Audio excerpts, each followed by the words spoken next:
kung ang English sa kumot ay blanket, ano naman ang English sa unan?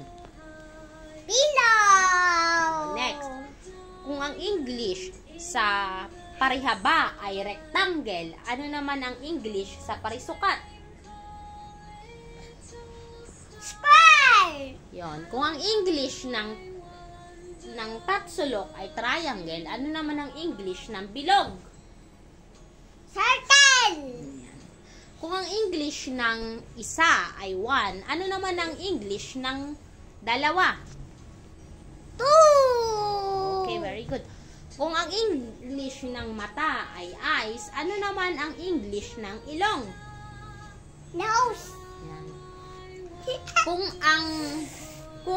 ang English ng lapis ay pencil, ano naman ang English ng papel? Paper.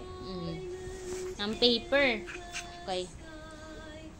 Kung ang English ng kung ang English ng dila ay tang, ano naman ang English ng kamay? Hands. Very good. Kung ang English ng